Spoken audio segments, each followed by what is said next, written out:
دوستو، خداوند کا کلام آپ تک پہنچا ہے۔ پلیز لائک اور شیئر لازمی کیجیے۔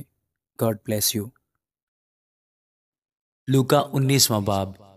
وہ یریحو میں داخل ہو کر جا رہا تھا، اور دیکھو، زکئی نام ایک آدمی تھا جو محصول لینے والوں کا سردار اور دولت مند تھا۔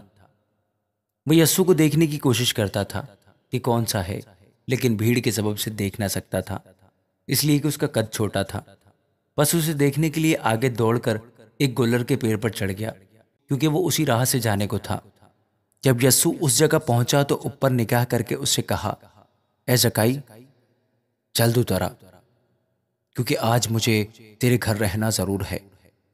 وہ جلد اتر کر اس کو خوشی سے اپنے گھر لے گیا۔ جب لوگوں نے یہ دیکھا تو سب بڑبڑا کر کہنے لگے کہ وہ تو ایک گنہگار شخص کے پاس جا اترا۔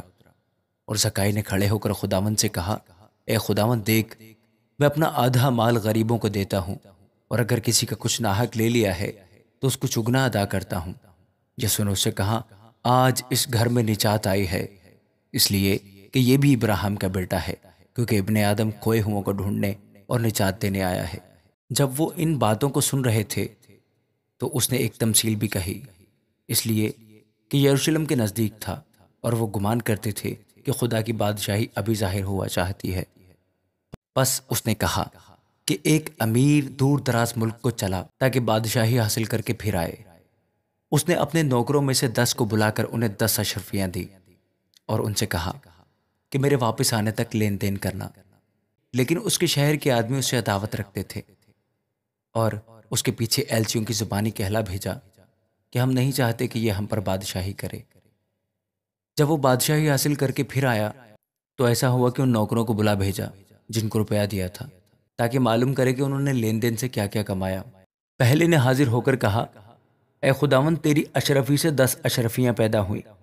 اس نے اس سے کہا، اے اچھے نوکر، شاباش، اس لیے کہ تو نہایت تھوڑے میں دیانتدار نکلا، اب تو 10 شہروں پر اختیار رکھ۔ دوسرے نے آ کر کہا، اے خداوند، تیری اشرفی سے 5 اشرفیاں پیدا ہوئیں۔ اس نے اس سے بھی کہا کہ تو بھی 5 شہروں کا حاکم ہو۔ تیسرے نے آ کر کہا، اے خداوند، دیکھ، تیری اشرفی یہ ہے جس کو میں نے رومال میں باندھ رکھا، کیونکہ میں تجھ سے ڈرتا تھا، اس لیے کہ تو سخت آدمی ہے، جو تو نے نہیں رکھا اسے اٹھا لیتا ہے، اور جو تو نے نہیں بویا اسے کاٹتا ہے۔ اس نے اس سے کہا، اے شریر نوکر، میں تجھ کو تیرے ہی منہ سے ملزم ٹھہراتا ہوں۔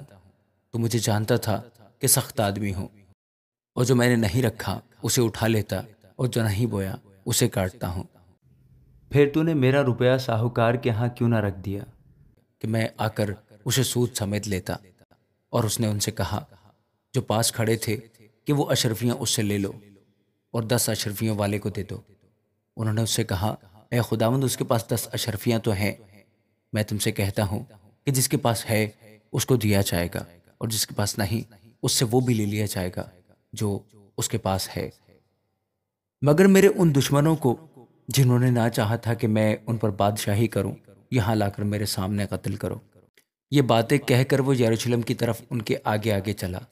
جب وہ اس پہاڑ پر جو زیتون کا کہلاتا ہے، بیت فگے اور بیت انیا کے نزدیک پہنچا تو ایسا ہوا کہ اس نے شاگردوں میں سے 2 کو یہ کہہ کر بھیجا کہ سامنے کے گاؤں میں جاؤ، اور اس میں داخل ہوتے ہی ایک گدھی کا بچہ بندھا ہوا ملے گا جس پر کبھی کوئی آدمی سوار نہیں ہوا، اسے کھول لاؤ۔ اور اگر کوئی تم سے پوچھے کہ کیوں کھولتے ہو تو یوں کہہ دینا کہ خداوند کو اس کی ضرورت ہے۔ بس جو بھیجے گئے تھے انہوں نے جا کر جیسا اس نے ان سے کہا تھا ویسا ہی پایا۔ جب گدھی کے بچے کو کھول رہے تھے تو اس کے مالکوں نے ان سے کہا کہ اس بچے کو کیوں کھولتے ہو؟ انہوں نے کہا کہ خداوند کو اس کی ضرورت ہے۔ وہ اس کو یسوع کے پاس لے آئے اور اپنے کپڑے اس بچہ پر ڈال کر یسوع کو سوار کیا۔ جب جا رہا تھا تو وہ اپنے کپڑے راہ میں بچھاتے جاتے تھے، اور جب وہ شہر کے نزدیک زیتون کے پہاڑ کے اتار پر پہنچا تو شاگردوں کی ساری جماعت ان سب معجزوں کے سبب سے جو انہوں نے دیکھے تھے خوش ہو کر بلند آواز سے خدا کی حمد کرنے لگی کہ مبارک ہے وہ بادشاہ جو خداوند کے نام سے آتا ہے، آسمان پر صلح اور عالم بالا پر جلال۔ بھیڑ میں سے بعض فریسیوں نے اس سے کہا، اے استاد، اپنے شاگردوں کو ڈانٹ دے۔ اس نے جواب میں کہا، میں تم سے کہتا ہوں کہ اگر یہ چپ رہیں تو پتھر چلا اٹھیں گے۔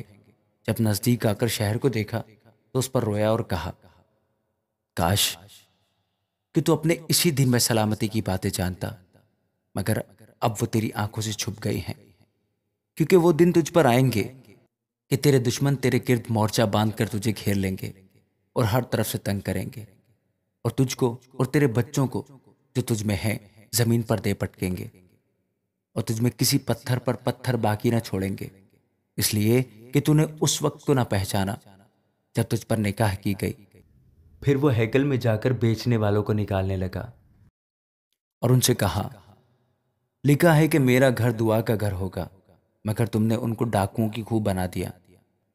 اور وہ ہر روز ہیکل میں تعلیم دیتا تھا، مگر سردار کاہن اور فقی اور قوم کے رئیس اس کے ہلاک کرنے کی کوشش میں تھے، لیکن کوئی تدبیر نہ نکال سکے کہ یہ کس طرح کریں، کیونکہ سب لوگ بڑے شوق سے اس کی سنتے تھے۔